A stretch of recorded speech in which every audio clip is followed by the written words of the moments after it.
The following program is a PodcastOne.com production. From Hollywood, California, by way of the Broken Skull Ranch, this is the Steve Austin Show. Give me a hell yeah. Hell yeah. Now, here's Steve Austin. A couple of shows ago, I told you guys that it's been about 8 years since I've read a book. And then I read a book on Bob Probert, the hockey player for the Detroit Red Wings. I was about to take a trip, and because I'd gained so much momentum from that one book, I knew that I needed to keep that going. So I had a couple of books on my bookshelf, and there was a book in particular that came out in 2005. I've had the book since 2006, and I've never read it. And the book was Terry Funk, More Than Just Hardcore. This thing has been sitting on my damn bookshelf forever, and I said, man, this is a prime time to read this thing. So I took it on my trip with me from L.A. to Houston, kept reading it, Houston back to L.A., finished it just yesterday. I've been bragging about this book because it hit home with me on so many levels, coming from the business of pro wrestling.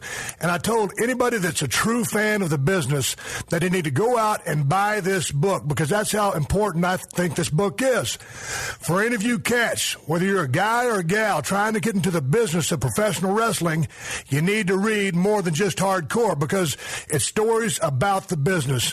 It's what the business is about. It's about the respect for the business, the love for the business. And Terry Funk has spent a lifetime in the business. There's life lessons in here. It's just an up and down thing that takes you on a hell of a ride. There's several spots in here where there's just laugh out loud stuff. And it just hit me right in my core. And I said back then, I got to have Terry Funk on the show. So without any further ado, I got Terry Funk on the show. Terry, thank you so much for being here on the Steve Austin Show. Welcome. Well, I'm glad to be here, Steve. Thank you very much for introduction that I probably didn't even deserve. I sound like a hell of a guy there. Well, I know there's a lot of... I try to be. A pretty salty human being when you're in the ring. And, you know, Terry, when I was reading your book, you know, you come from Amarillo. Your dad was a professional wrestler. He was a promoter. And Dory Jr. came along. And then you came along. It's a lifelong career. Your whole life has been in the wrestling business. But I don't want to start right from the beginning. I want to jump right into something that's been on my mind ever since the day it happened. And as I was reading the book, I was like, holy shit, I was there on this occasion. I want to take you back to ECW, the ECW Arena, right there in Philadelphia, that little wonderful shithole building with great atmosphere. And it was my first night in the territory. I was healing up from a triceps injury. Eric Bischoff shit-canned me. Paul Lee gives me a call. I show up. It's you and Mick Foley in the ring. There's a flaming branding iron, and then there's a flaming chair, and the next thing I know, there's a fan burning at ringside on the front row. And I'm thinking, what the fuck did I get myself into? I got sued. Mick came out of the dressing room, to my surprise, with a flaming chair. I don't know where he got the damn thing, but it was flaming. It had 3-foot flames on it. He ran around the ring, came into the ring, hit me with the damn chair. I was burning up. I rolled out of the ring. He threw the chair at me, and somehow I got sued, and I was the one that was in trouble that had to go up there. I think the guy sued us for like $20 million. So what happened out of it? We went ahead and lied our way out of it, I guess. They found us not guilty. We lied. That sorry son of a bitch didn't get a nickel. God dang, man. I was thinking to myself... He's got burns for life, oh. Man, it was my first night in the territory. I needed the money. I'd been fired. You know, gone was that guaranteed check from WCW. I roll in, and all of a sudden I'm thinking, man, what in the hell is going on here? People are going to burn up in flames and die. I said, this business promotion is going under ASAP. What am I going to do for my next job? Oh, gosh, I'll tell you what. You know, but at that time, though, as we had to make a name for ourselves, there was no television. It was all done by word of mouth. And by word of mouth, we pretty much crossed the country. How was it in those, how long were you actually in ECW? I was there from the very, if you want to know who started the thing, It was myself and Eddie Gilbert. And I think his name was Todd Gordon. Yeah. And it was Todd. And Todd had some bucks that he wanted to put into the business. And Eddie and I flew up there and met with him in Philly and opened up our first show. And when we had the first show, there was about 300 people there. But it was better than nothing, you know. And the show absolutely stunk. And I went out there that night, and I told them, I said, you people just bear with us, you know, have some patience, and we're going to do a lot better than we did tonight. And sure enough, we did, week after week. And finally it got, extremely popular up in that area. Then Heyman came along, Paul Heyman, and he did a good job, too, did a good job of promotion. So Paul wasn't initially in the mix. It was you, Eddie Gilbert, and Todd Gordon. No. We were... And that was still Eastern Championship Wrestling, correct? Yeah, we were scratching then. So when did the Extreme name change come about? And whose idea was that? I don't know. Is that it kind of came about as the fans themselves created that name. Now, you're going to hear some people created it for that, but it's not true. The fans themselves created ECW. They called it Extreme Championship Wrestling. Paul E., or one of the promoters, picked up on the idea of it and went with the ECW, because it was ECW. It was Eastern Championship Wrestling to start with Todd Gordon, and they just changed the Eastern to Extreme, and they changed it after they saw a few matches like myself burning up and a few things like that. Is a chair calling for chairs in the ring and having 250, 300 chairs thrown into the ring. Just some crazy stuff. But it had to be that way. Now, was it that way every week? Was it that way every week? Because I remember y'all got that machine rolling. I was busy on the road doing a different gig, and I didn't have time to catch all the TV. And then I started catching it, but I was catching it I was way a few months behind, and it was absolutely insane. And I mean that as in a good way. There was so much energy, so much enthusiasm. Everybody had their balls on the line, going for it. The promos were coming out of that place were off the charts. The work in the ring, everybody was giving it everything they had. Was it everybody bonding together right off the get-go, or was it after that stinkeroo that first night and you got the promo and say this thing's going to get better? What lit a fire underneath that promotion to say, hey, let's turn this motherfucker around? Just by the process of elimination, and the process of elimination was how do you exist? You better be better than anything else that's on television. And if you can be better and more exciting and more dynamic, well, then you've got a chance.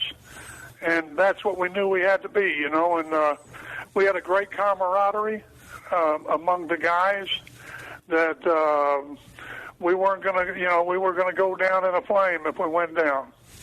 And that's the way we all kind of looked at it. Was it that all for one, one for all mentality? Absolutely. And it was a wonderful mentality, Hey, let me ask you something, Terry. And that's the most wonderful thing about it, And Cactus came in up there, and he was a great entity into the thing, But I don't know if you, whenever I was at the WrestleManias, I introduced Cactus, and I don't know if you listened to my introduction or not. But it was very much about what a wrestler should be. Right. What I feel a wrestler should be, what Steve Austin thinks that a wrestler should be, and I'm not claiming to be one of the great ones, but the ones that really have the love for the wrestling business know that it's the wrestler in the ring is who it's all about, whose face is covered in blood, sweat, dust, and dirt. He's a wrestler that does the best, not only for himself, but for his opponent. And most of all, for you, the fans, that have given up your hard-earned cash to see something special. Let's continue that note there and talking about someone putting it all on the line for the promotion, for the paying customer, for the rest of the locker room. And we're going to talk more with Terry Funk right after this. The Steve Austin Show. The Steve Austin Show.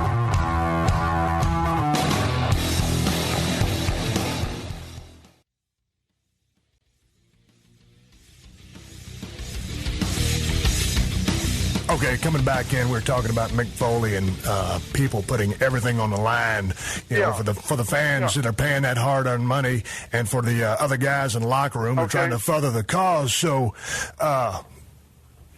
that attitude, is that around today? I definitely think it is. It's not among every guy, but it's among most of the guys, you know, and they are handpicking them so much, you know, but it's so hard for an individual to come up anymore, you know. But there are, you know, WWE has got some great guys. Gerald Briscoe does a great job of shaking out the bushes, you know. And he shakes those bushes out there and looks for those guys, and he finds them. And WWE school, and now it's in Orlando, not in Tampa anymore, but they do a great job too, you know. And we have got, you know, Steve, I've said this before, but what is professional wrestling? It was a pure shoot in 1905. Right. And it was Total Entertainment. It had been announced at Total Entertainment in 2010. Right. Well, if you stretch a line along that, we all evolved somewhere along the line. And what we evolved to is what the people wanted us to be, what turned the turnstile. That's what this business is, what the people want it to be, and that's what it always is. It's by their choice what you have in this day and age. It's not by our choice. They dictate to us. And that's the same thing that was happening in ECW. The fans were dictating to the company. They let them know what they wanted to see, and what they were willing to pay for. You gave it to them. You made an interesting note there in talking about the evolution of the business from being a total shoot to a work atmosphere, a work product, and to just being straight up sports entertainment. You know, and then finally Vince goes to the athletic. What's wrong with that? It's great. No. But here's my question. My question is this: in that evolution process, there you were before wrestling had come out of the closet, so to speak, and the business was still protected. Then all of a sudden, you've got all the exposés because everybody, even from back in the day, wanted to think and say or imply that it was fake, or just call a spade and say, hey, this is fake. And guys were out on the streets fighting to protect their business. Your dad did it. You did it. Dory Jr. did it. So then when you're entrenched and you're trying to protect the business, and 2020 comes around, and Geraldo Rivera is doing his thing, and Dr. D, David Schultz, slaps the hell out of John Stossel and breaks his eardrums to protect the business. What are you thinking while all this is going on? Like, is it, hey, the business is changing, or we got to hang on to what we got and stand our ground? Hang on and stand your ground. That was always, that was the way that my father taught me. Hang on and stand your ground. But I knew, I hung on, and I stood my ground, and I stood my ground, and stood it. And finally, as I realized, but I came to the realization, which a lot of other guys didn't do, they wanted to stick with the old style and the old school and this and that. And I went ahead and I made my move up to WWE. And the reason I made it was because I knew that's where it was going. That's where it was going to all, accumulate and come to a peak, was up there. And there wasn't going to be any more. And I knew that. And other guys didn't know it. And a lot of guys, they, a lot of good guys, a lot of my good friends, went broke in the business, And should that happen, life is life. Life is life, and that's just the way it is. Well, with telling the people, hey, basically, this is sports entertainment. We're basically saying greatest thing that ever happened to our business. It was the thing that I was the furthest from my mind. At the time. It was the furthest from my brother's mind at that time. It was the greatest thing that he ever did. What Vince McMahon ever did whenever he said that we are sports entertainment. If he didn't do that, there would be no business right now. And I always got, from when that first happened, I was kind of like, well, at least we're not trying to insult the public's intelligence anymore. Because, all the while back in the evolution, as you protected it, you didn't want to smarten anybody up. And now you're finally saying, okay, it's entertainment, and you could really push the envelope creatively with the different storylines and not insult their intelligence and further bring them closer to the business. I agree with you 100%. But with that being said, Terry, I was on a funny trip, and the trip was I flew up from Florida, and several, I'd say 4 or 5 of us flew up. We flew up to, I don't know, it was up there on the East Coast, but Vern Gagne put the show on. It might have been up to Minneapolis. But Eddie flew us up there, and there was myself and Junior and Eddie and a couple of the other boys with us, And we flew up there to partake in that match up there because they were making total tapes to fight Vince. The territories were. Well, we flew up there, and it was an amazing situation. Eddie Graham was half nuts, and always will be. But he had a great mind for the business, and I think that if he would have lived, I don't know what he would have done. I think he was a dangerous individual. Hey, I think he might have pulled out his weapons, to protect Florida from the takeover that was taking place. Hey, but let me ask you a quick question about Eddie Graham, because I had his name written down here. I've got so many things that I have written down in different names, but I always heard, and Eddie Graham ran the Florida territory down there, and I had never got a chance to meet the guy, and I heard so many wonderful stories about that Florida territory and how badass it was, and the weather, the travel, it was a great territory. And Eddie Graham was always considered such a genius, but in particular with finishes. What was it about Eddie Graham that was so much more forward than everybody else from a promotional standpoint or finish standpoint? He was brilliant. I'll give you an example of Eddie. One night we were going up to Orlando, and he went ahead and he and I discussed a finish that 2 other guys were going to use that night, and talked about it and everything else. So we got there, and he says, Terry, come on in here and watch this. So he went ahead and he said to the 2 guys, he said, well, what do you think we should do? And one of them said, well, I think we should do this. And Eddie went ahead and kept them talking, just edging him in there until they finally came up with the same finish that he had discussed with me on the way up there. He was a wonderful, wonderful manipulator. He had a wonderful mind for the business. He truly did. And, as he did a lot of great things, too, as he learned a lot from my father, who learned a lot from a guy by the name of Kel Farley, who was an old-time wrestler here years ago that started Boys Ranch up here in the Amarillo area. That's when your dad took over, correct? Wide famous ranch, Yeah. And they take underprivileged kids there.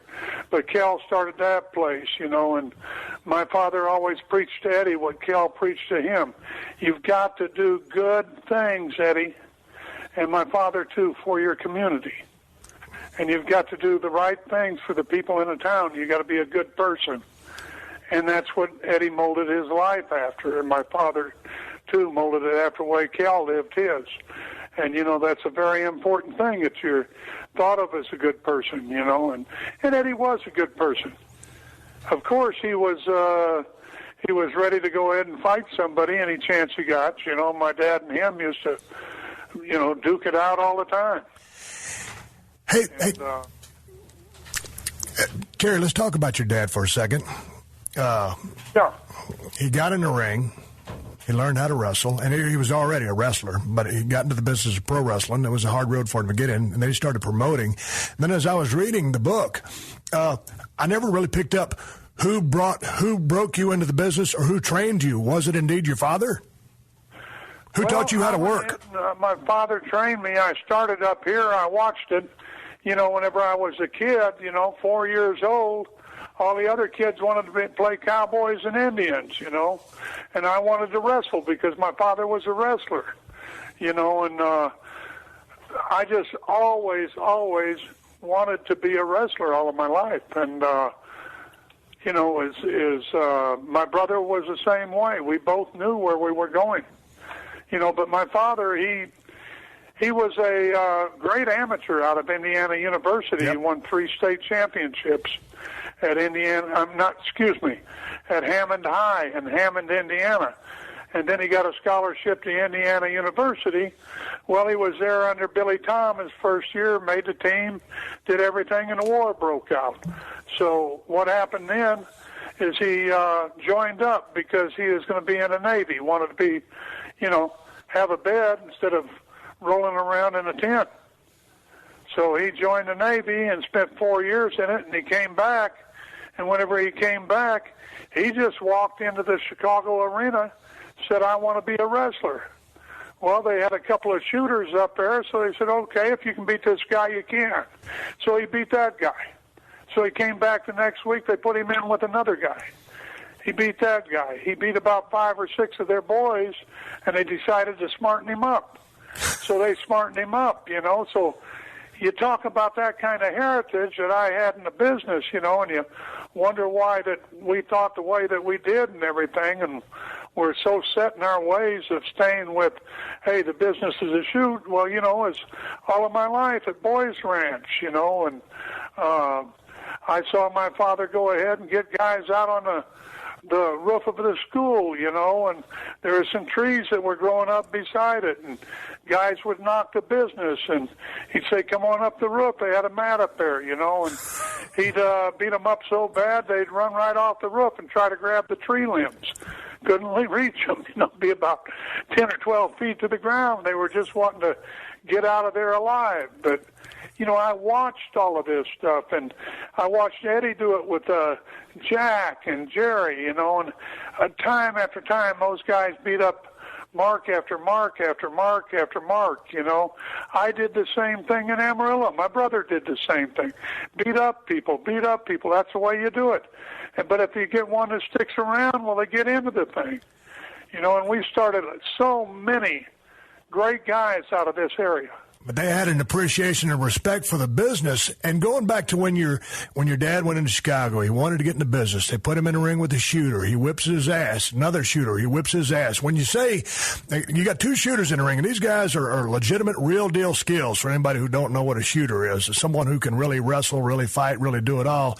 But how far would these guys take it? They put them in the ring. Here comes this new guy, Dory Funk Sr., into that ring with a tried-and-true shooter. How far, Terry, do they let that go? They let it go all the way.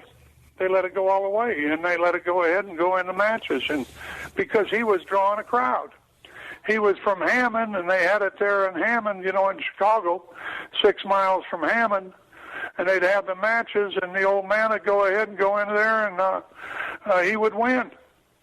So he won again. He thought he was doing the right thing. So it went for week after week, and the only thing he could figure out was to make the guys bleed. That's the only way he could get the crowd up. So he'd cross their face and, elbow them, and it was just a total MMA. He did that time after time. But the old man was tough, and, whenever they had the wrestling war in Houston, I didn't even discuss this, but whenever they had the wrestling war years ago in Houston, Macklemore was down there then. You probably never even heard of that name. But Macklemore was down there, and Siegel. But anyhow, my father went down there and was going to, he was their shooter. And the other ones that were down there was Ray Gunkel. Gunkel, national champion, Ricky Starr. They all went down there, and faced everybody that anybody would send in there.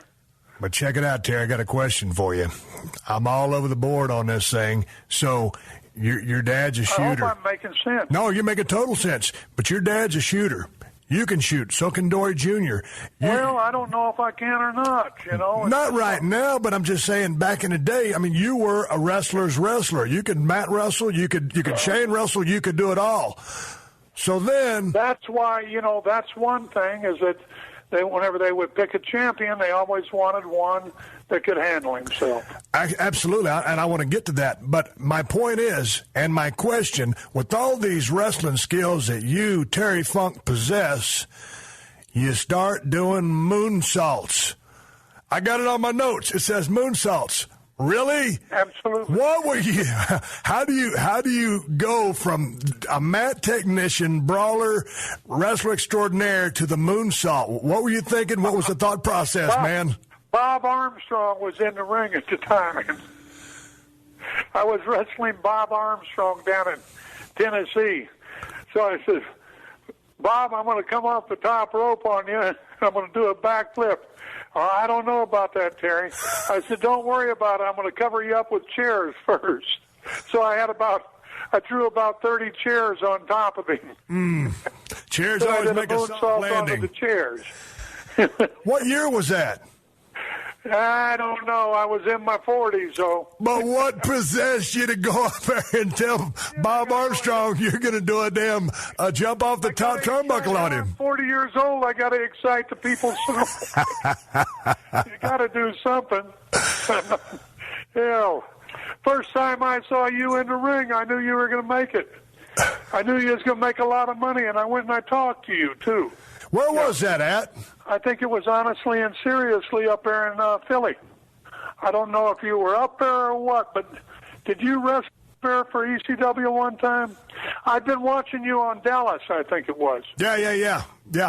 Yeah, and I knew that you were a great worker. Saw you the first time, and that's a funny thing, is I can pick out guys if they're going to, I really, truly believe I could go ahead and I could walk out there right now and tell you which guy is going to draw money and which guy isn't. And I think that Steve Austin can do exactly the same goddamn thing. Man, I tell you what, I got a pretty lucky break coming into Dallas with Chris Adams. He saw something in me. They sent me to Tennessee. I worked for about 6 months, starved to death, and they brought me back. I remember when I was working for Jerry Jarrett, and he said, okay, Steve, we're fixing to send you back to Dallas. And I told him, I said, you're firing me? He goes, hell no, we're not firing you, Steve. We want to turn you heel and send you back to work with Chris. So I got lucky to be in a good program with Chris, and Chris, as good as he could be equally as bad, and he had his issues, but he was a great mentor as far as work in the ring. He always let me keep my heat when I needed it. He always got the win when he needed it, so it was a good platform for me, and so he helped me out tremendously. But I remember when I was in his school, and this is a story that Mick Foley always tells. Mick was in the business before me, and we were in class, wrestling school, that Saturday morning after the TV taping there at the Sportatorium, and we were running the ropes. And Mick always says if there was one guy that was going to make it, it was going to be that guy with the long blonde hair, because he just had something. So Mick kind of picked it out early in the day, too. But anyway, enough about the shit about me. I got lucky. I made it. And now let's talk a little bit about Mick Foley. You guys are the best of friends. You've done some absolutely brutal matches together. And when did you first meet Mick? Well, I first met him. We were at a national, let me see. It was NWA from out of Atlanta. And we were down there, it was Dallas Wrestling. And I had seen Mick on a tape. And Mick came down there and came up there. After we had the matches, it was WCW. After we had the matches, Mick came up there, and I said, boy, you had a good match, and I said, I knew him because whenever I see a guy like that, it just instantly struck me as he had a little box. You know, I mean, at that time, you know, he had a little box office in him. You know, I knew that he had box office in him, you know, and that's the same way with you, you know, as I knew that you had box office in you. Another guy that knew that you had box office in you was Rick. Rick always thought the world of your work. Well, I remember back in the day when I was more of a technical wrestler, before I got dropped on my head, and it kind of had changed my style into the brawler. You know, I was kind of considered a little bit of the next Ric Flair, although that comparison can never really be made. Each wrestler is their own person, but you know, that would be light years away and would never happen. But I remember in your book, one of the things you said about Mick, he came up to you, if you remember this, and he said, "Well, how was my match?" And you told him it was a drizzling shits, or you told him it was a shits, and then you were kind of just fucking with him.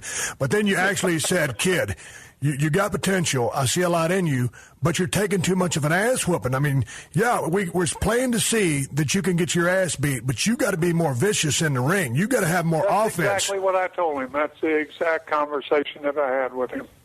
And I think it was to a point of his hunger and trying to get over. And I say this because there's so many young cats who will be listening to this. So many people trying to find their way. Like I kind of modeled myself early on as kind of a chicken shit heel, kind of in the vein of Ric Flair, which wasn't my forte. It didn't work for me. Here's Mick Foley trying to get noticed, absorbing punishment, but not getting himself over, to your point of, hey, this sumbitch can whoop ass too. So there's so many things that go with getting over.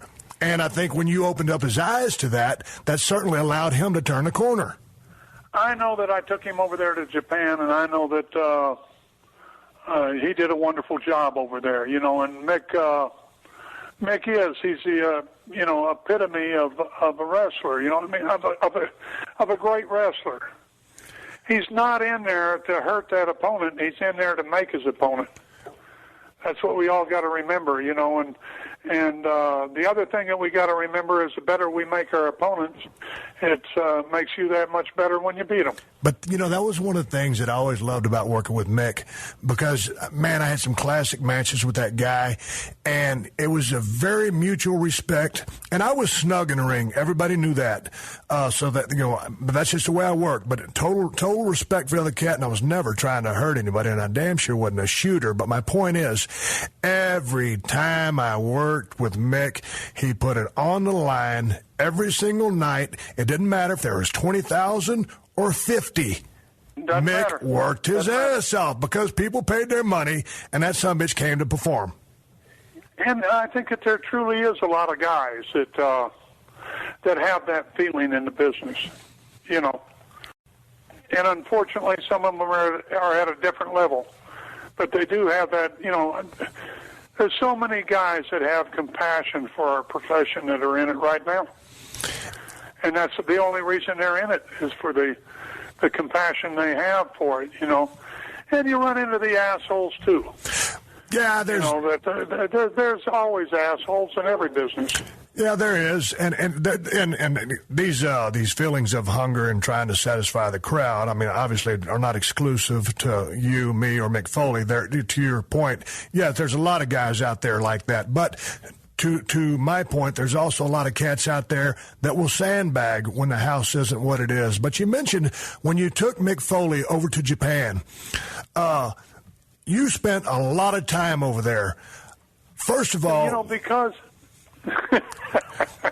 No, I just want to ask you, because there was a lot of guys. You spent a lot of time, Terry, over in Japan. You spent a lot of time in the States. I mean, you were in both systems, entrenched. You were everywhere. But getting over in Japan, it seems to be a little bit different than getting over in the United States. Is there a difference? Because, you know, Dr. Death Steve Williams, as physical and great of a wrestler as he was, in the States, he wasn't over so much. But in Japan, big money. What's the difference? You know, what they had over there was a style that's a very stiff style. And same style I've seen you work that way, Steve. I try to work, you know, I try to be solid and everything else, but they like that stiff style, and they love the wrestling part of it, and Doc could do it, you know. And they love that legitimacy from the past, and Doc had that, you know. It's just like Robinson and so many different guys, you know, that went over there through the years. You know, they... You're talking about Billy Robinson, right? Yeah. Hey, let me ask you a question about him. Would that guy take some liberties in the ring every now and then? I've always heard he was a little bit of a salty individual. Of course. You're damn right he would. A little bit of a mean streak from what I hear. One of those English goose liberties there. Hey, did you know what his kid's doing? No. Oh, his kid went to West Point, and now he's down there at Pensacola or something like that, and they've made the entire base after him. It's Base Robinson or something like that. Really? Naval, in the Navy, yeah. He's just done wonderfully, and, you know, Billy's doing okay, too.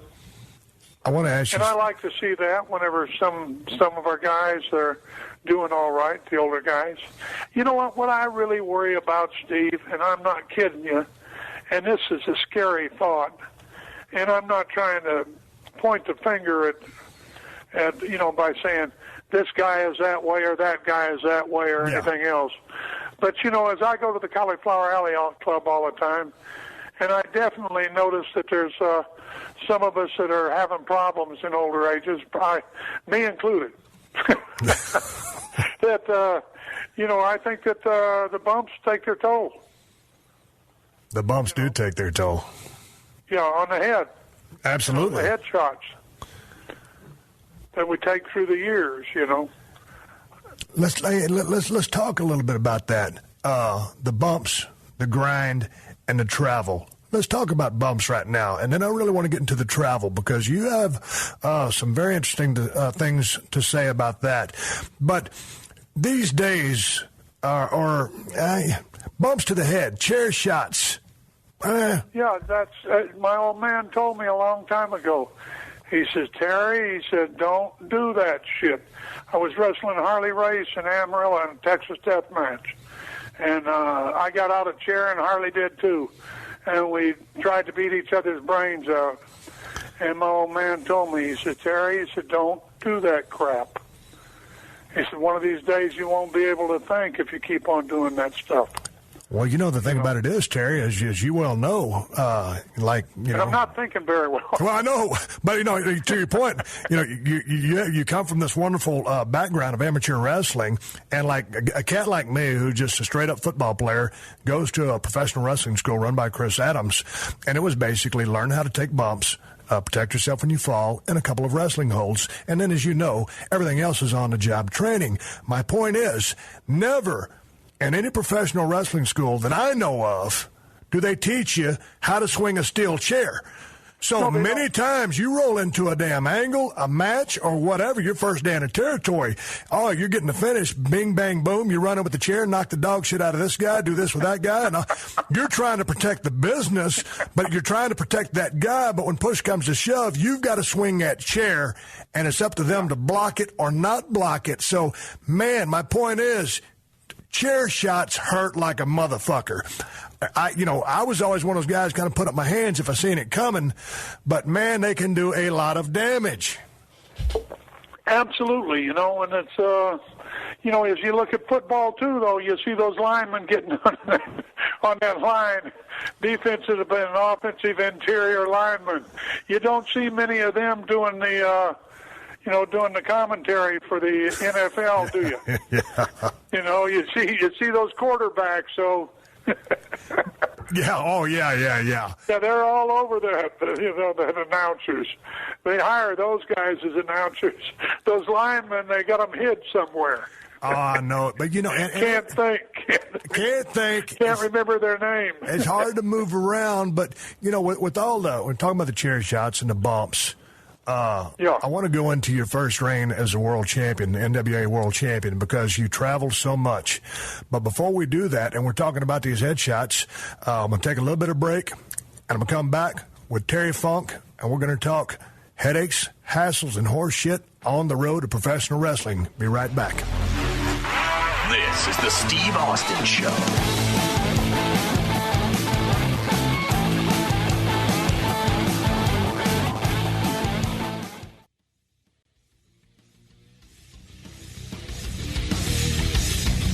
All right, coming back in from a little bit of break. I appreciate you guys supporting my sponsors. They mean so much to the Steve Austin Show, and they help me keep this thing on the air for free for you. So please show them some love and check them out.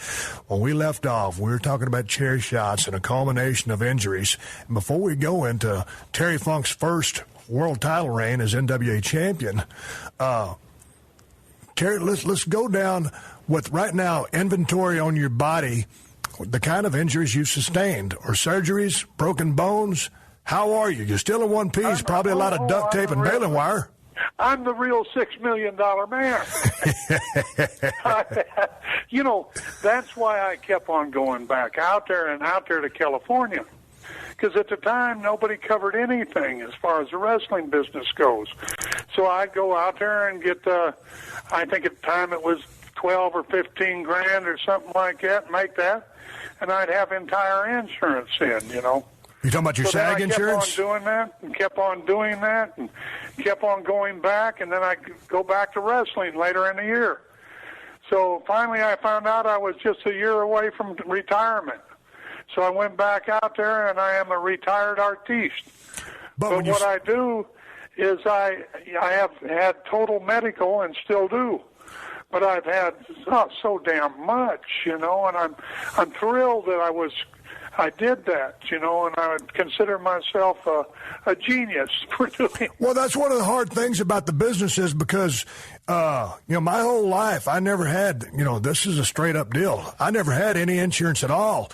And all of a sudden I finally get the break. Well, when you're in the ring, you figure if you get hurt, the promoter's going to pay for it. So my whole time, when I finally made it up to WWF and now it's WWE, I never had any insurance. Now, when I got screwed up or blew something out in the ring, the WWF paid for it, but I didn't have any kind of benefits, no insurance, and I finally did a movie in 2007 called Condemned. And I did, but then I didn't do anything in the next year, so it elapsed.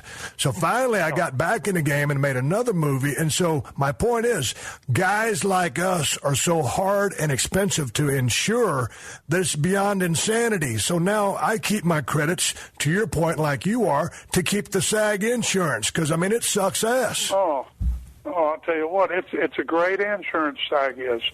And they go ahead, I say $6 million man. I've had 2 knees done. I've had elbows done. I've had so many different operations. I had my guts done. I've had this done, that done, on and on and on. And I don't know, plus my whole family is covered. And that's a wonderful thing, too, Steve. My family was covered. But nobody could understand why I'd go out there and work out there in California, and I go ahead and get above that amount that I had to make that in the year's time, and then I would have the entire year to go wrestle. And my whole family would be covered at that time. You were ahead of your time. You were thinking on your feet for damn sure. Yeah, at that time, very important. Hey, I want to cover your first world championship. December 10th, 1975. Jack Briscoe. Now, there's a decision process going on with the commissions, and in particular the NWA commissions, NWA belt. Tell us a little bit about that process, because, it wasn't just like, someone just says, hey, it'd be great if Terry Funk was the champion. Take us through that process. You had, I think it was at the most right around 30 territories. And then you had a board of directors. That's how the champion was determined, was by the board of directors. Right. It was that was back then in that 70s era. And Sam Mushnick was the president, and then Sam stepped down and Fritz became the president. And at that time, Jack decided, Jack had been hitting that road every day and everything, and it just wore him out, and it did. That's the way it was, because like myself, I did 310 days out of 365. But that's a lot, and it's a lot of going. And I think I'm sure there's some guys in the WWE's probably hitting close to that themselves, right now. I don't know. But 310 was a lot of doggone shots, But anyhow, as Briscoe went ahead and he, the championship wore him out. It wore them all out over a period of years. And he was ready to get out from underneath it. And so who the two finalists were me and Harley. And there was a tie vote on it. And Fritz von Erich went ahead and this is a true story. And my brother and Harley were great friends at that time, And Harley came up through the School of Hard Knocks. Absolutely. You know that? Absolutely did. And as great of a boy and as smart of a guy as I've ever come across. But it came down to the voting, and there were 6 members, I believe it was. And Fritz, if it came down to a tie, he was going to make the deciding vote. Well, it went 3-3. So then it left all of the pressure on the Fritz, and he said, I'd like to have any more comments. And my brother said, my brother has a college education. And because they wanted to represent people like they're somebody, don't misunderstand me, I still don't. But anyhow, what happened at that time is that that was the determining factor, because Fritz wanted somebody with a college education. And that's why I was picked over Harley. And I don't think Harley and my brother have talked since then. Boy, I'll tell you what, I did not know that. And I'll tell you what, is I love them both. Absolutely. And I really do. I love them both. They're both great guys. And that was really, it was a tough deal for me. It wasn't, it's just that, was I worth the trouble to go ahead, or worth the friendship, or? Well, you've been between a rock and a hard place, but if push comes to shove, I'd rather have the belt than not have it. I mean, if I'm in a selection process and my person I'm up against is Harley Race, well, I would rather have it than Harley. But the responsibilities that go with that, Terry, you talked about your travels on the road, and the world champion is a lot different than the other guys. I mean, everybody's beating down the road. It is a grind. It's physical. It's mental, stressful for everybody.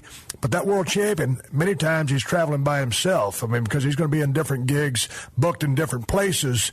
One of the things that I read that you used to do when you were passing through Dallas, would you somebody smarten you up to just getting on the tram, which circled the airport, and instead of checking into a hotel room, you would get on the tram and get you 4, 5, 6, 7, 8 hours of sleep. Yeah, that's exactly right. We'd sleep on the tram all the time. That's a pretty thrifty way to save a buck. Save a buck. But let's talk about the travel on the road, because as tough as the travel schedule was as the NWA champion, some years later you would go to the WWF, and you said the travel there was tougher than being the NWA champion a decade earlier. So the road, it seems to you, in your mind, it was the road that brought on the grind, the drugs, and the alcohol. I think it wasn't necessarily the small, whenever we had all of the promotions. I think that we had less drugs in, and the reason why, and it's a different era, a different time, of course it is, But, as we would drive as far as we could to a town and back.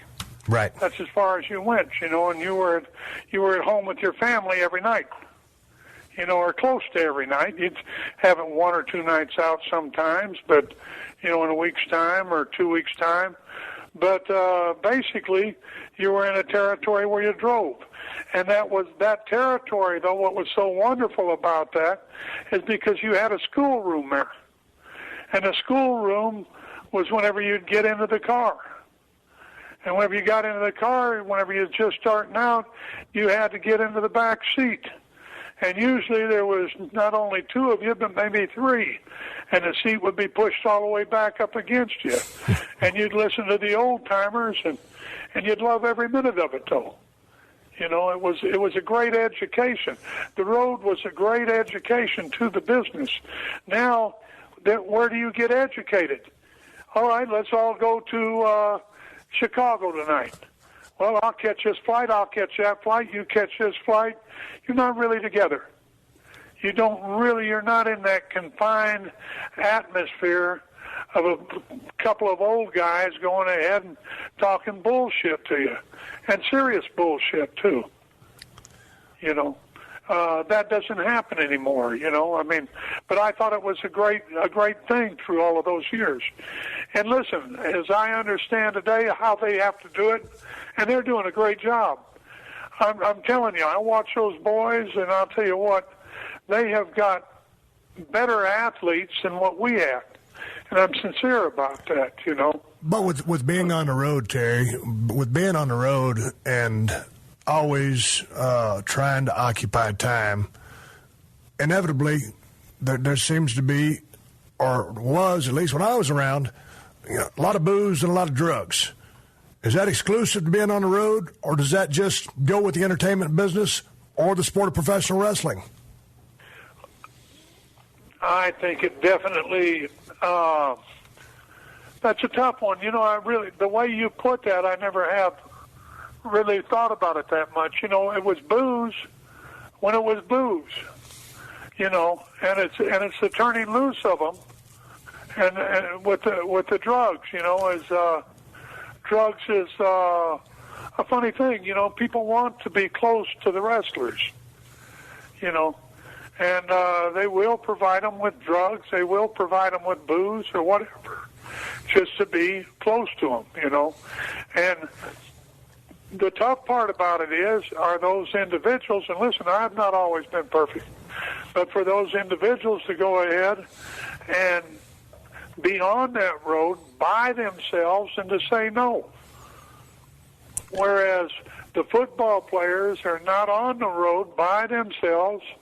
They're in a plane with 65 of them or 70 of them or however many they've got going, or 120, and they're all together. But they've got trainers, they've got coaches, they've got overseers to watch them if they don't come in too late, this and that.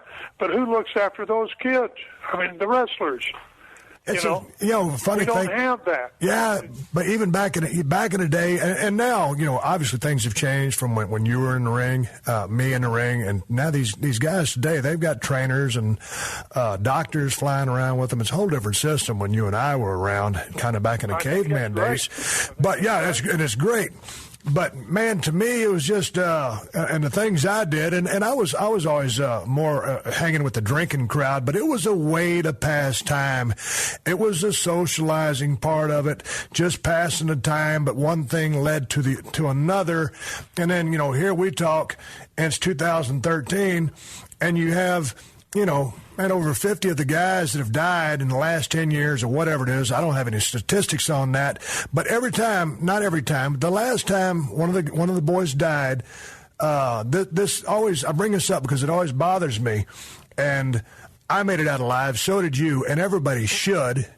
But someone else died, and someone called me up on the phone, and they said, "God, how long is this going to go on before Vince does something?" And I'm like, it ain't Vince's fault. Every man is responsible for what he puts inside his body, whether it's a pill, a drink, whatever. In my mind, everybody is responsible for taking care of themselves. And on Vince's behalf, he's paid for all these guys to go through rehab, all these detox programs. He's gone over and over, way beyond anything that he should have. But I always get mad at people when they're accusing Vince of being the culprit, because he's not. Do you share that same sentiment with me? 100% so, Steve. It's absolutely absurd to blame someone else, you know, and it's just, you've got too much at stake. You know, you've got the possibility of going ahead in this day and age, the possibility of going ahead and having not just a life, but a wonderful life, and having the majority of it in your later years to go ahead and do what you want to. If you watch your money and do the right thing, you know. You got to watch your money, pay your taxes, not blow your money up your nose like so many have done. And certainly I was never any angel throughout my run, but it's all about, and it kind of goes down this road in your book. It's about accountability and responsibility for your own actions. You got to live up to your end of the deal. You make your shots, you do your job, you take care of your business, and it's all on your back. That's exactly right, you know. Hey, you know, Terry, I've been in the wrestling business, man, not nearly as long as you, and I had my few years, I'll tell you that. Well, you know, I did okay, you know, for a little white guy coming from South Texas, but back in the day, you know, your father, Dory Sr., promoted, he wrestled, and then your father died.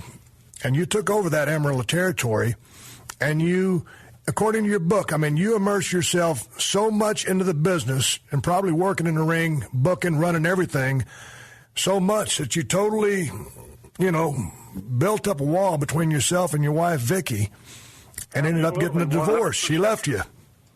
What were you doing? Right. What was it, just on the road working, wrestling, the promotion aspect of it? What was it that just drove the wedge between y'all's relationship? You really want to know? I was obsessed with the business, obsessed with it continuing on, and being better than it was before, you know, that my father passed away. My brother and I both were somewhat obsessed with it, you know, and every day we were on the road, every day we were at meetings, you know. We were running probably 18 towns, and, well, let's see, over 15 towns a week, you know. Yeah. And that's a lot of towns, and we're running to them and wanting to prove to the country and to the, you know, and for our father, you know, is to continue on with the business and keep it going. And has to do that. What was the process? You end up, Vicky divorces you. How did you end up getting back together? This is honest God truth. We were only separated about 18 months, you know. We were totally divorced for about 18 months. And we got back together whenever she went ahead and I asked her, and we went through the process back and forth from absolutely a war to just a semi-battle to then to understanding that we still loved each other, you know. And at that time I was champion, and that's whenever I was champion for, I forget how many months. It was about a year and a half or something like that. But anyhow, as I went ahead and she said she wanted to get back together, and I said, okay, I'm getting rid of this belt immediately. And that's what I did, you know, is got rid of the darn thing. And did that lift a big weight off your back when you got rid of that belt and you were able to spend more time at home? I loved every minute whenever I got home with my two children at that time. You know, they were young. I was blessed to have the opportunity to get back with my wife, you know, and we're still together after, I guess, we don't even count that. We just call it time out, you know. Took a few months time out there, you know, and finally got back together. But been, all except for those months, been married now for, I think, 47 years or something like that. You know, before we get out of this, you know, the road is funny. Did a lot of stupid things along the way, too. You know, I think we all are. Well, I know, but, you know, the thing about it is, and I tell everybody, I mean, this is from my standpoint, or how I always looked at the road. When you get on the road, you love it. You're hanging out with the guys. You're working in the ring. You get that adrenaline rush, and you go down to the next town. And then you've been on the road long enough. You're ready to take your ass home. But then when you get home, after a day and a half, You're bored. You're ready to get back on the road. Now, you love your family, but you got a chance to see them, but that road keeps calling your name.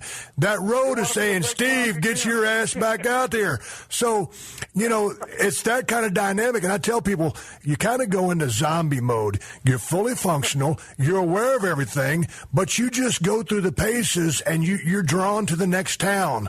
And then you finally, like when I got out of the business, and I always say that's when I turned back into a civilian, and I finally got the business out of my blood. But it's an addiction, isn't it?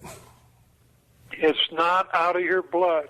Well, no, but you know what I'm saying. It's out of my system as far as I'm not addicted to it anymore. The ring is not calling my name.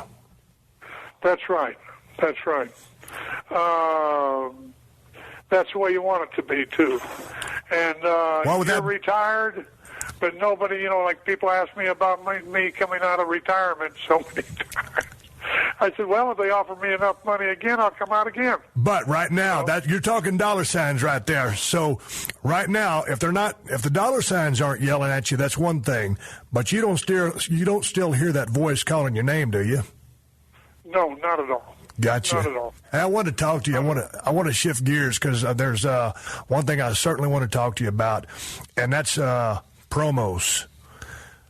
You were one of the all-time great promos, and I've watched you. Saying that. Well, that's the truth. I don't never say anything unless it's a real deal, unless somebody knows I'm joking around. This is a real deal, and some of your promos back in the day, and I watched a lot of them back then, and I watched a bunch of them on YouTube getting ready for this interview, and many times you'd roll in, and it was a pre-tape, and you had 3 to 5 minutes average to talk, and it was to set up an angle or to get a program started. A lot of them were on the fly in front of live television. My question to you is, I want to talk all about the aspects of promos, but let's just take this situation. You're coming in, it's a pre-tape promo, and you're gonna get involved with someone in a program, and you've got 3 to 5 minutes. What kind of construction phase of this promo did you go through? How far in advance are you thinking of what you're trying to put together and the message that you wanted to convey? Sometimes it was very quick, and sometimes you didn't know about it, and it was just the immediate thing. I want you to talk about this. And you just, and then other times you would have time to prepare, and I don't think, it's who I learned the ability to do a promo from. Who did I learn from? Who did you learn from? My father was exceptionally good. Another good one, Curtis Iakea. Another great one, Boris Malenko. These guys were wonderful. Mark Lewin, he was great, but he wasn't near as great as those other guys that I mentioned right there. And they had the ability to take a minute, or take 2.5 minutes, and it's all about putting an ass every 18 inches. That's what it's about, and they could actually talk them into the arena. Curtis was one of the best of all. Malenko was one of the best of all.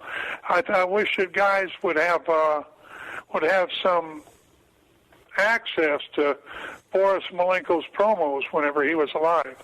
I learned from him. I would go to the Florida television studio where we shot the promos, and I would walk into there, and there would be Boris Malenko, and Boris Malenko, everybody wondered what he was doing. He'd have a little piece of paper there. He'd be looking at that thing, marching back and forth, and thinking and thinking and thinking and looking at it and thinking. And he would go out there, and he'd make the most marvelous promo that you've ever heard in your life. It would just captivate you. They could talk people into the seats. Mm-hmm. Boris Malenko, King Curtis Iakea, the same way, But Malenko thought about him more than other people did. Curtis, it was a natural gift to him. At one time in my life, it was a natural gift to me. But it comes over a period of time. You just don't start going out there and start talking on television immediately and coming up with these wonderful things. It takes time, and the more you do it, and the more you do it each week. In other words, the more promos that you make, right, and the more you do over a period of time, the better you get. But to me, what always was the most important thing of a promo to me, content pacing, was conviction. You better believe that motherfucker that you're saying, and if you believe it, you can, and it all depends on a lot of things, but you have to have the conviction in order to sell tickets. You can go out there and flap your gums 1,000,000 miles an hour or talk as slow as you want, but if someone looks in your eyes and they know that you don't mean that it's not coming from your hearts, it's not coming from your guts, and you don't feel it, it's going to be a long day at the office when it comes time to selling some tickets. I agree with you, but that's what it's about, is taking that time and making use of it. And that's the difference between your wrestlers and your great ones.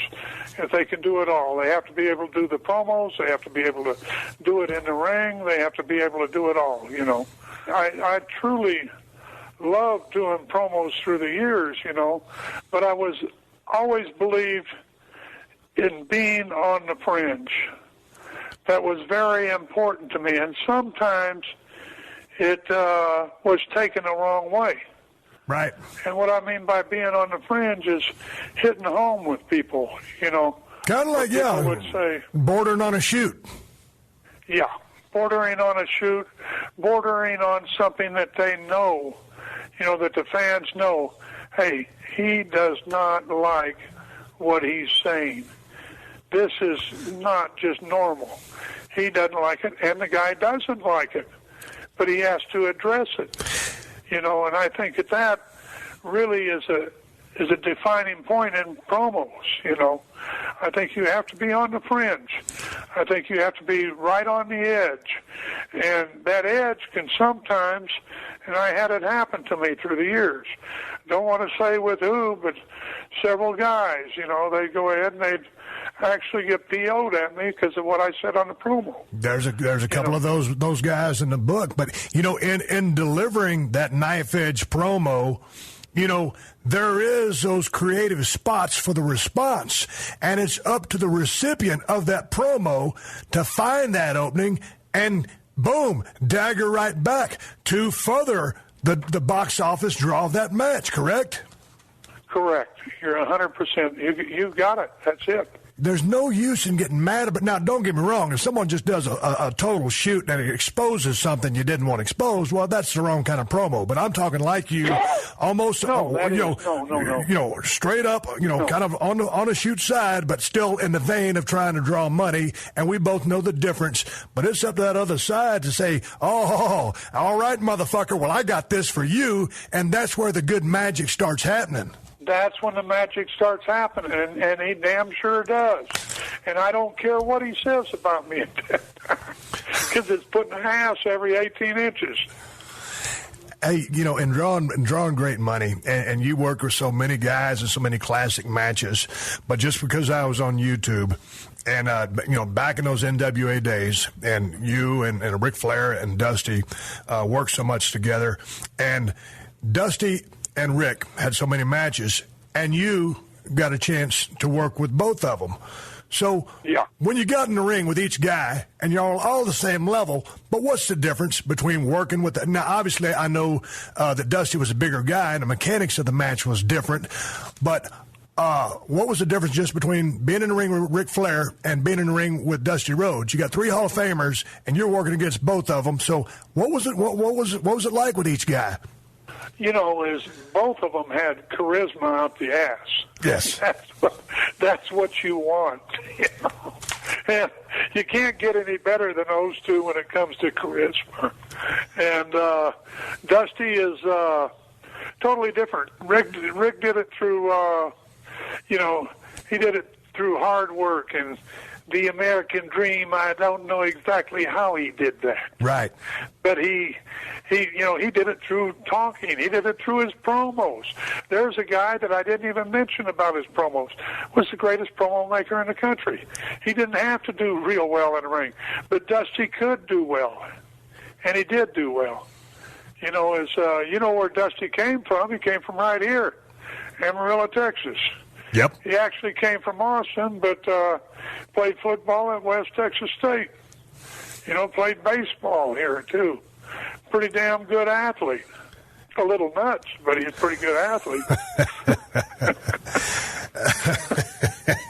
Hey, you know, how could you have it any better than to have Ric Flair and Dusty Rhodes, you know? Oh, I know. Curtis Iakea, and you know, I mean, Ted's daddy was one of the great ones. You put over Mike DiBiase a lot in the book. I put him over all day long. You said he really took you under his wing and, you know, helped you out a lot with your work and advice. Yes, he did, and good advice, the right advice, you know, and I rode down the road with him anytime that I had a possibility of getting in his car, I got into it, you know, and Teddy watched him grow up right here, you know, and brought him into the school here, West Texas State. He's playing football out, high school football in Arizona. Got him a scholarship here. Then Dick Murdoch got a hold of him after about his second year and went ahead and took him to Louisiana. God damn, Dick should have never done that. Should have let Teddy get his education. But Teddy was always one of my favorite workers, and Iron Mike was a little bit ahead of my time, so I didn't get a chance to hear more. Him. No, but that's all I heard was great stuff about Iron Mike. The best.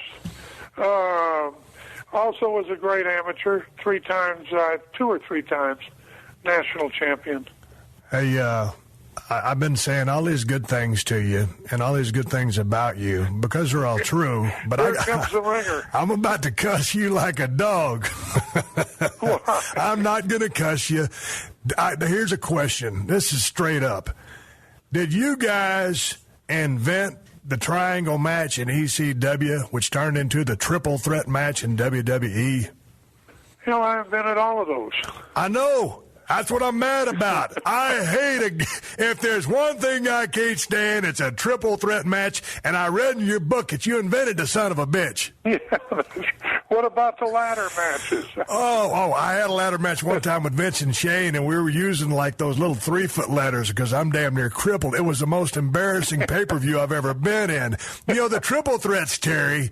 Now y'all turned those into a fine art. And there's so many different ways to buy the creative time that you need so that you can always kind of, you know, get rid of the third wheel and 2 guys can work and then that other guy rotates in. You know how you go, but it's just so much going on there. And I read that one match that it was, it was you, Shane, and Sabu, and y'all pretty much were working on a fishbone and called it all in the ring. That was the first one. Yeah, and you just basically called it in the ring and maybe had a fishbone for a map, and it turned out magic. But, you know, some of those, if they're not detailed, and that's the way I hate to work with too many details that you have to ingrain in your memory. And, you know, from back in the day when you just called everything in the ring and getting rid of that other guy. That's all we ever did. They're a pain in the ass, Terry. I'm not happy about the triangle match, brother. You still aren't happy about it. I'm still not. I'm not even in the goddamn business anymore. Okay, we went back to ECW. I've also got this written down right here. I had to get, you know, I've seen some of the stuff where your wife and your daughters have seen you work.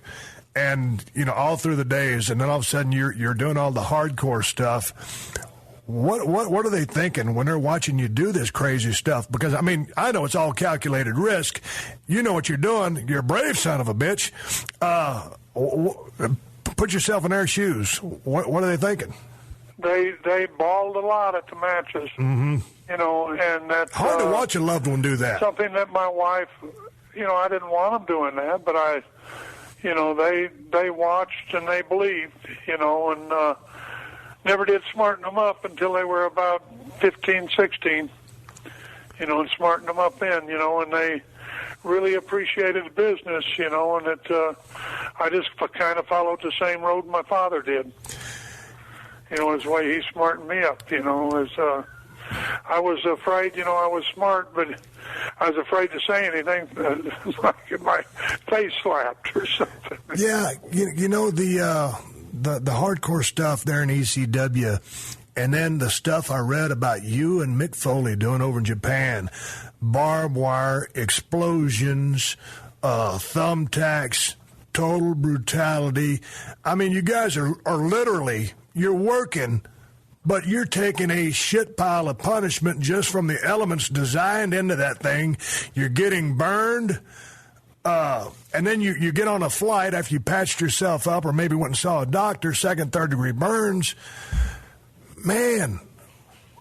Well, Steve is at the time was willing to do it because at the time I was making exceptional money over there. Right, gotcha.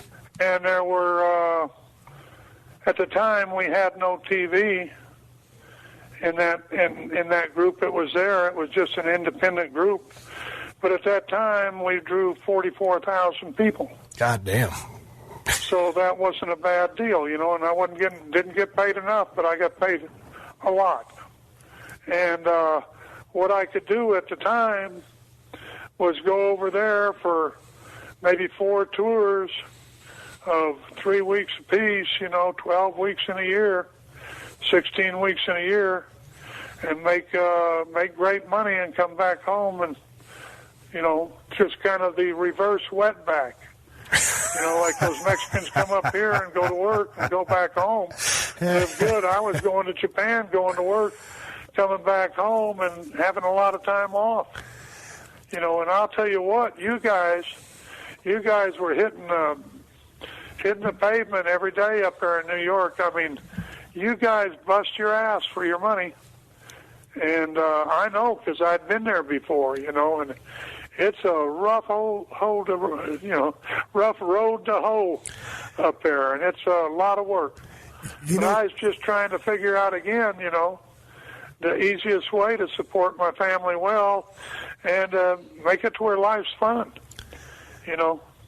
Keep it fun. Try to at least, You got to keep it fun, and it's a grind. And, it is a grind. But once you get into business, you remember there used to be that old saying. There used to be this old saying, and I heard this when I was in USWA. It was always this one. You get into business to get out of the business. Meaning, you go in, make a bunch of money, and then get out while you're still sane and you have your health. Bullshit.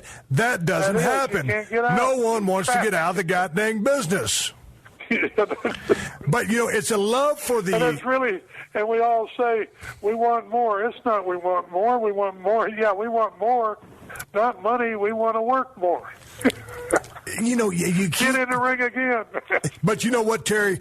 And I think we're going to be on the same page with this. You're doing it because it's your job, and you love your job, and you're lucky to be doing it because it don't feel like a job, man. I mean, anytime you can go out there and entertain a mass of people, regardless of the number, and have that adrenaline rush, and there's a guy across the ring with you and a referee in there working that thing and telling that story, it is an absolute ball. But it's the greatest. It's wonderful. But you love what you're able to take, the ride that you're able to take those people on, and the story that they get involved in and live vicariously through the angles and everything. They mean everything to the business because it's money, but it's the fans too. And I know that you love your fans, and you've always been, every time I've ever seen you, humble as hell, and I've never seen you with a big head. But you have such a relationship with your fans. You mentioned John over there in Philly. Remember John in ECW days? Absolutely, yeah. And I still remember John. And he was the guy with the white dog, right? You bet he was. Man, guy in a wheelchair. Always there at the matches. He was just the biggest fan in the world. Had that beautiful white dog. And then you talk about old Mo always giving you rides in Philly. I remember Mo. She called yesterday. Oh, man, I can't remember what she was driving back in the day. But, man, she was so helpful. It was a shuttle system, taking guys back and forth to the airport. I know they weren't making any money, but I know you enjoy, I guess the point I'm trying to make, you enjoy your relationship with the fans. I really do. And I really appreciate them for, I'm the one guy that knows that, hey, the only reason I'm living the way I'm living right now is because of the fans. And do I have time for them? And yeah, I do. Yeah, I do. Whenever I'm a good guy, by golly, I got time for them. I don't care where it is.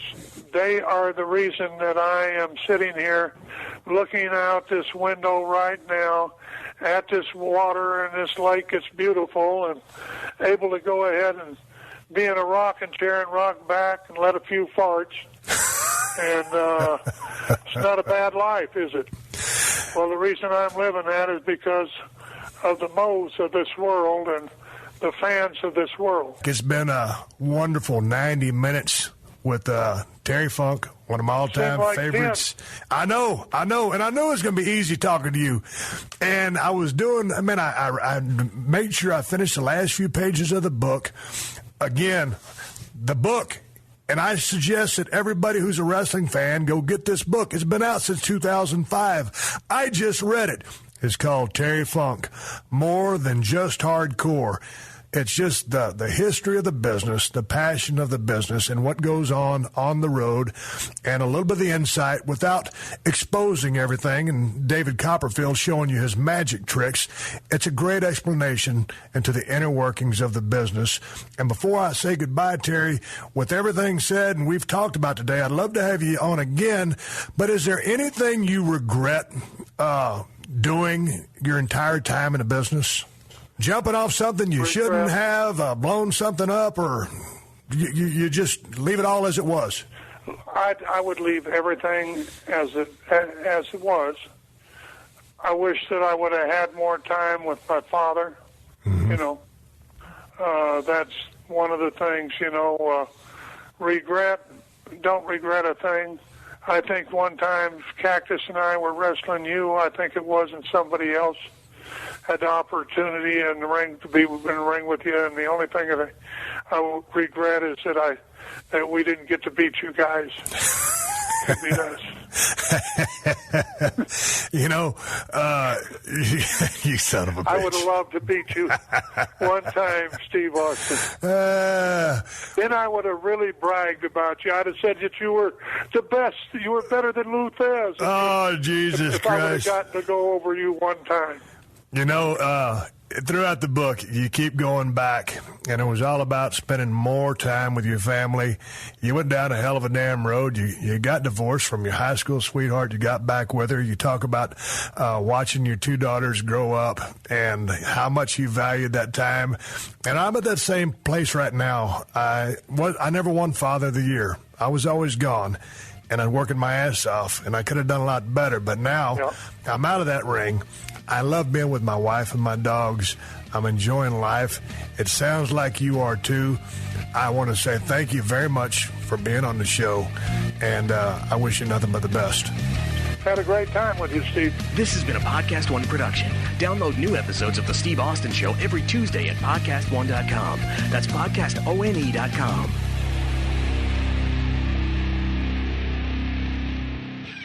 See what hit blockbusters are streaming free during Popcorn Summer Movies on Pluto TV. Watch the first 4 Indiana Jones movies, or Minari and Maid of Honor. Plus, Pluto TV has hundreds of channels with thousands more movies, available on live and on demand. Download Pluto TV on all your favorite devices for free. Pluto TV. Stream now, pay never. Have you ever heard that story that Napoleon used the Egyptian Sphinx for target practice and shot its nose off? Or maybe you've heard that a French astrologer named Nostradamus correctly predicted nearly 500 years of human history. Or maybe someone told you that the legendary blues guitarist Robert Johnson sold his soul to the devil at a crossroads in Mississippi. These stories are what I like to call historical myths. Great little tales that may or may not have any basis in historical fact. On Our Fake History, we explore these historical myths and try to determine what's fact, what's fiction, and what is such a good story it simply must be told. If you dig stories about death-obsessed emperors, lost civilizations, desperate sieges, voodoo black magic, and famous historical figures you thought you knew, then Our Fake History might just be your new favorite podcast. If you dig it, then subscribe on Apple Podcasts, Spotify, Stitcher, or wherever you get your podcasts.